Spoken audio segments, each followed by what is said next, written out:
Hello बच्चों, 12th class में अब अलंकार हम पढ़ रहे हैं और काफी अलंकार अब आपके कम हो गए हैं, जिनमें सिर्फ अब 4 ही अलंकार आपके बचे हैं, उन्हें हम आज पढ़ रहे हैं।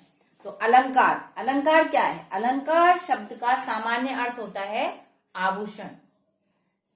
जैसे नारी की शोभा को आभूषणों से और ज्यादा कहते हैं कि वृद्धि होती है या उसकी शोभा और ज्यादा बढ़ जाती है, उसी प्रकार हमारे जो काव्य हैं उनमें अलंकार और रस आने से उनके जो है काव्य में, उसके सौंदर्य में, उसके भाव में, सभी में वृद्धि हो जाती है। तो कहते हैं कि काव्य की शोभा वृद्धि के लिए अलंकारों का प्रयोग किया जाता है। काव्य शास्त्र के जो आचार्य हैं दंडी, उन्होंने कहा है काव्य शोभाकरान धर्मान अलंकारान प्रचक्षते, यानी काव्य की शोभा को बढ़ाने वाले शब्द ही अलंकार हैं। तो अलंकार हमने जो है काव्य, शब्द और अर्थमय है। तो इसमें हम जो है अलंकारों को दो, वैसे तो 3 भाग हैं, अलंकार के जो भेद हैं वो 3 हैं,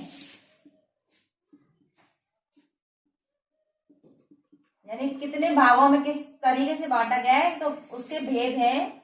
सबसे पहले जो है शब्द के आधार पर,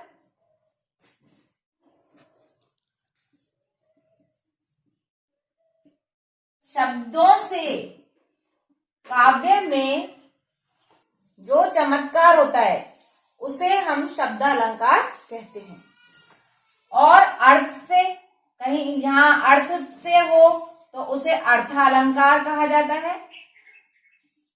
और आपके में है नहीं, अगर अर्थ और शब्द दोनों से ही चमत्कार होता है तो वहां उभय, उभय मीन्स होता है दोनों, उभय अलंकार।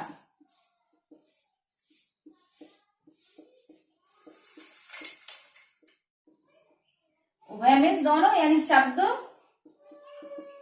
और अर्थ दोनों से चमत्कार होता है, वहां उभय अलंकार होता है। आपके में जो है ही नहीं उभय अलंकार। तो इसमें जो जो मिश्रित जो शब्द हैं, जैसे संकर, जिन्हें संकर कहा जाता है, तो संसृष्टि और संकर, इस तरह के जो हैं वो उभय अलंकार में आते हैं, वो आपके में है नहीं। तो जो आपकी पाठ्यक्रम में शब्द अलंकार में है वो है सबसे पहले अनुप्रास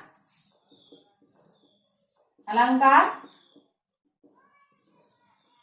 और श्लेष अलंकार, यमक अलंकार। यानी जब हम देखते हैं कि अनुप्रास, इसमें जो है शब्द से काव्य में चमत्कार आता है। तो अनुप्रास सबसे पहले हम पढ़ेंगे अनुप्रास।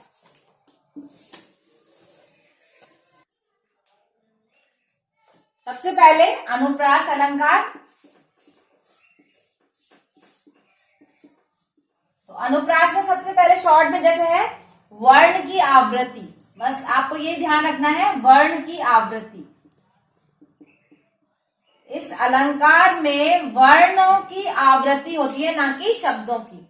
तो वर्ण की आवृत्ति जहां होगी वहां अनुप्रास अलंकार है। तो आप देखा, यदि उसमें स्वरों की समानता हो या असमानता हो, तब वहां जहां वर्ण की अगर आपको आवृत्ति, यानी बार बार वही वर्ण आपको बार बार आ रहा है, तो आप वहां अनुप्रास अलंकार लिखेंगे। जैसे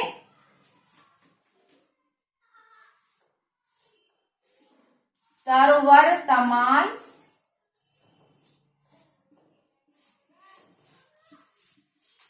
तो देखिए तरवर तमाल, त की आवृत्ति यहां पर त वर्ण की।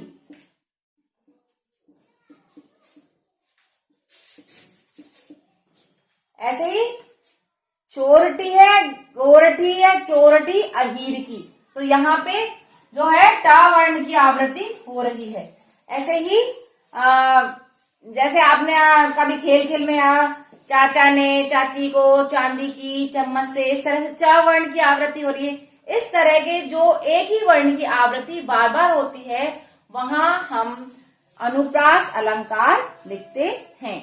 तो ऐसे ही रघुपति, राघव, राजा, राम। तो देखिए रघुपति, राघव,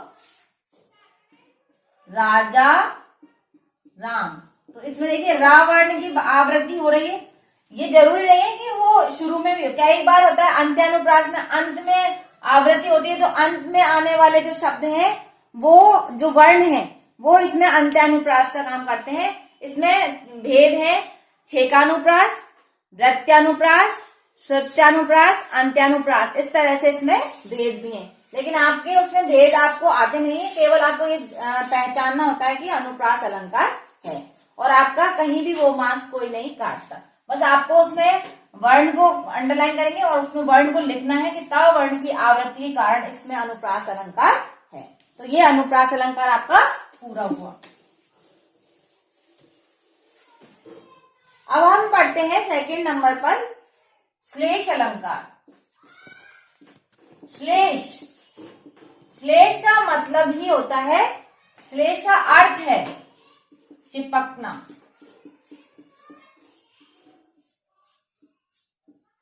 अब आप इसी से समझ जाएंगे कि आपको याद आ जाएगा कि मैम ने क्या बताया, जिसमें अर्थ चिपका हुआ हो। यानी देखिए शॉर्ट में शब्द एक, अर्थ अनेक। समझ आया आपको? एक ही शब्द में उसके अनेक अर्थ चिपके रहे, श्लेष का अर्थ ही चिपकना होता है, वहां श्लेष अलंकार होता है। उदाहरण के रूप में मैं बताती हूँ, पानी गए न उबरे मोती मानस चून, रहीमन पानी राखिए बिन पानी सब सून, पानी गए न उबरे मोती मानस चून। तो देखिए पानी गए न उबरे मोती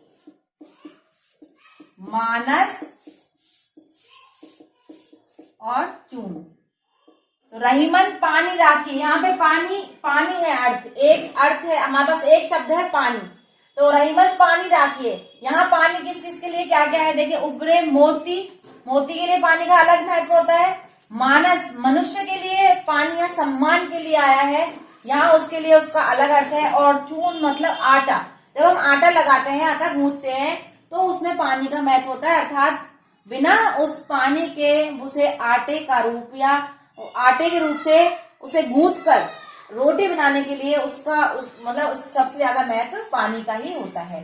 तो इसमें तीनों एक ही शब्द है पानी, और तीनों के लिए अलग अलग अर्थ में इसे हमें प्रयुक्त किया है, इसलिए इसका अर्थ इसमें चिपका हुआ है, तीनों के लिए अलग अलग, इसमें श्लेष अलंकार है। इसी में अगला उदाहरण है, चरण धरत चिंता करत, चितवन चारों ओर, सुबरन को ढूंढत फिरत, कभी व्यभिचारी चोर। तो देखिए सुबरन, यहाँ जो है सुबरन को ढूंढत फिरत,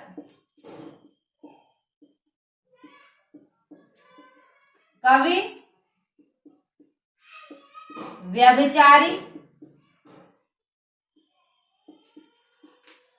और चोर। यहाँ पे ये तीनों के लिए देखिए, मैंने अभी आपको बताया कि इसमें क्या है, सुबरण, सुबरण, यहाँ पे ये एक शब्द है हमारे पास।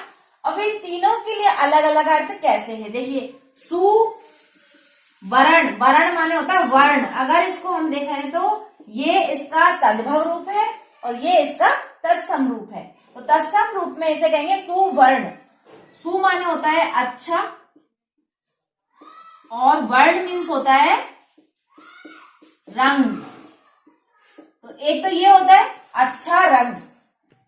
तो इसी तद्भव रूप में हमने देखा सुवर्ण, स्वर्ण को भी कहते हैं, जैसे आपने सुना सुवर्ण, तो यहाँ सुवर्ण स्वर्ण के लिए भी है। तो देखिए अब तीनों के लिए जो अर्थ आ रहा है, कवि के लिए अच्छे वर्ण, यानी जब वो कविता लिखता है तो उसके लिए क्या आता है, अच्छे वर्णों की आवश्यकता होती है, उसे अपने काव्य, अपनी कविता रचने के लिए अच्छे वर्णों की जरूरत होती है, इसलिए उसे क्या चाहिए, सुवर्ण, अच्छे वर्ण। व्यभिचारी, व्यभिचारी कौन होते हैं, जिनकी आदतें गंदी होती हैं, जो मतलब व्यभिचार करते हैं, तो उनको क्या होता है, वो अच्छे अच्छे रंग ढूंढते हैं, यानी स्त्रियों के सुंदर रंग, या उनके लिए क्या होता है, वही उन्हें अट्रैक्ट करते हैं, आकर्षित करते हैं, तो उनके लिए अच्छा रंग वहां है व्यभिचारियों के लिए। और जो चोर हैं वो किसको तलाश रहे होते हैं, स्वर्ण यानी सोना, उसके लिए चोर चोरी करता है। तो यहाँ तीनों के लिए अलग अलग अर्थ आया है। सुवर्ण को ढूंढत फिरत, यानी कि स्वर्ण को ढूंढता है चोर, सुवर्ण अच्छे वर्णों को ढूंढता है कवि, और व्यभिचारी अच्छे रंगों को ढूंढता है। ऐसे हैं, मतलब ये हमें ध्यान में रखना चाहिए। और हम इसमें एक अर्थ और लें, मंगन को देख, मंगन को देख पट देत बार बार है।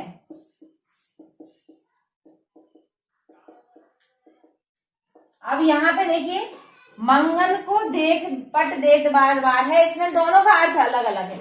एक तो है मंगन मीन्स भिखारियों को देखकर, हम पट माने दरवाजा, यहाँ दरवाजा, इसका तो अर्थ है दरवाजा, और मंगन यानी यहाँ भिखारी। तो भिखारियों को क्या है, देखकर लोग दरवाजा बंद कर लेते हैं।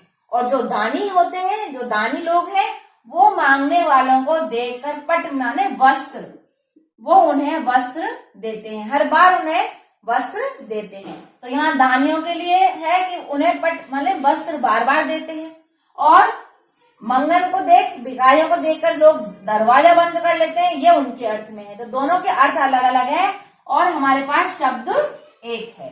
तो शब्द एक और अर्थ अनेक, ये आपको यहाँ पे मैंने आपको समझाया श्लेष अलंकार में। श्लेष अलंकार में अर्थ उसी में चिपका हुआ होता है। अब तीसरा है यमक। तो यमक में हमने, यमक का अर्थ होता है जोड़ा। यमक का क्या अर्थ होता है, जोड़ा।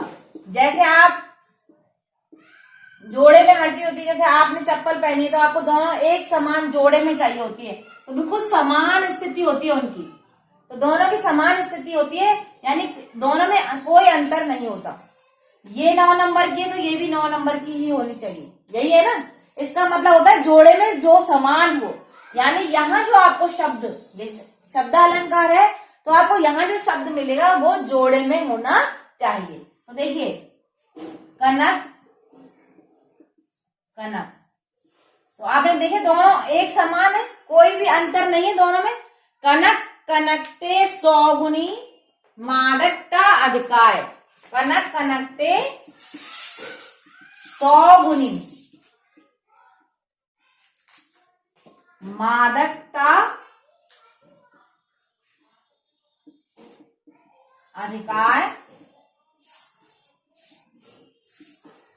या पाए बोराए और या खाए बोराए, यानी इसमें देखिए या पाए बोराए और या खाए बोराए।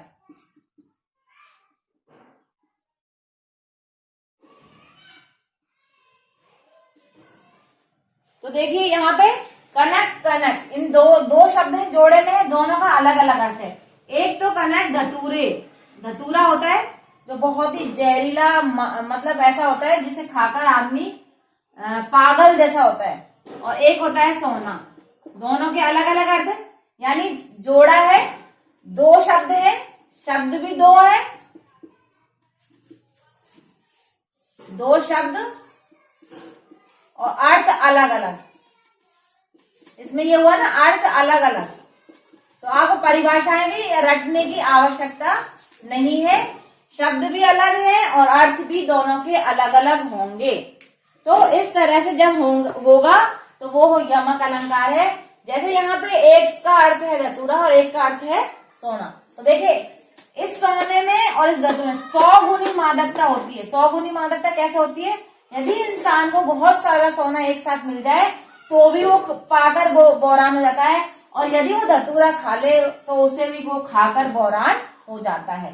तो देखिए ये वाला जो है वो देखो, या खाए बोराए या पाए बोराए, यानी एक सोने को पाकर पागल हो जाता है, बोराए का मतलब होता है पागल, और एक को खाकर बोरान होता है। यानी ये देखिए ये है धतूरा मान लीजिए, तो इसको खाकर वो पागल सा हो जाता है। तो एक को खाकर और एक को पाकर पागल हो जाता है, यानी दोनों शब्द एक है, दोनों के अर्थ अलग अलग हैं। इस तरह से यहाँ कौन सा अलंकार है? यमक अलंकार। दूसरा उदाहरण लेते हैं, काली घटा का घमंड घटा। ठीक है, काली घटा का घमंड घटा। देखिए यहाँ पे देखिए, एक जो है, एक घटा ये है और एक घटा ये है, शब्द जोड़े में है, दोनों समान है। एक काली घटा जो आपने देखो, मेघ जो बादल होते हैं वो घटा होती हैं, काले बादल जैसे आते हैं तो काले मेघ, है ना। और घमंड घटा का मतलब होता है कम होना, कम होना, या कोई भी चीज माइनस हो गई तो घटा दिया हमने, कम कर दिया तो कम होना। तो यहाँ है काली घटा का घमंड घटा। तो यहाँ जो काली घटा है वो तो बादलों के लिए, उसका घमंड कम हो गया। दोनों का अर्थ अलग अलग है और इसका यहाँ अलग अलग अर्थ होने पर ये क्या है? काली घटा घमंड घटा। दूसरा जो अर्थ है वो घटना यानी कम होना। तो यहाँ दोनों का अलग अलग अर्थ, शब्द दोनों समान है। यहाँ यमक अलंकार का प्रयोग हुआ है। अब हम जैसे अर्थ अलंकार में पढ़ेंगे, सबसे पहले उपमा। तो इसमें जो है उपमा, रूपक, उत्प्रेक्षा, आपके उदाहरण अलंकार, मानवीकरण अलंकार, सारे उदाहरण अलंकार, ये सब इसमें आते हैं। आपके जो कोर्स है उसमें केवल उपमा अलंकार है। तो आज हम बस उपमा अलंकार पढ़ेंगे। उपमा का मतलब होता है किसी की तुलना किसी से की जाए। ठीक है, तुलना, उपमा दी जाती है, तुलना की जाती है। तो आपको सबसे पहले ये ध्यान रखना है कि किसी समान वस्तु से किसी की तुलना, दूसरे की तुलना की जाएगी। तो यानी कि देखिए, दो समान वस्तु होंगी, एक ये होगी और एक ये होगी। जब दो समान वस्तु होंगी तभी तुलना हो सकती है। तुलना का मतलब ही यही होता है कि यदि दूसरी वस्तु नहीं है तो तुलना किससे की जाएगी? तो दो जरूरी होगी। तो आपको हमेशा ये ध्यान रखना, पद में जब तुलना की जाएगी तो दो चीजें आपके सामने होंगी।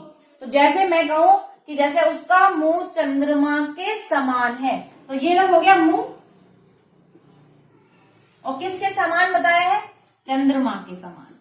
तो देखिए, चंद्रमा के समान, तो आपको ये भी ध्यान में रखना है कि समानता तो बताई है, लेकिन किसमें? मुंह और चंद्रमा में। तो दो चीजें हमारे पास होना जरूरी है। अब के समान, सा, सी, उसकी जैसी, जैसे ऐसा होता है ना, उसकी जैसी, उसका जैसा मुंह, तो सा, सी, से, और तद्भव, सौ, सरस, सरिस, सम, सरिस, सम, और के समान, है ना। इस तरह के शब्द आपको वहां लिखे हुए मिलेंगे। और इसमें क्या होता है, जैसे मान लीजिए ऐसे डैश करके सासी से, इस तरह से भी लिखा आपको मिल सकता है, तो आपको पहचान हो जाएगी। तो हम इसमें एक उदाहरण लेंगे, कमल सदृश कोमल,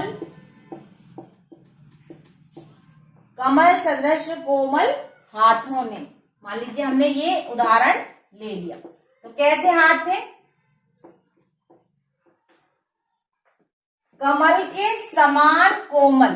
तो देखिए, एक ये हो गया और एक ये हो गया, और सदृश माने के समान, इसका अर्थ हो गया के समान, यानी दो चीजों की तुलना में हो गया। तो हमारा दो चीजें हो गई, और ऊपर से के समान, इसका सदृश, या सासी, से, सौ, सरिस, सम, इसमें से कोई भी आपके इसमें शब्द साथ में आएगा। यानी सिर्फ आपको पहचान के लिए ये शब्द साथ में है, तो आपको कोई भी दिक्कत नहीं आएगी, आप उपमा अलंकार सीधे लिख सकते हैं।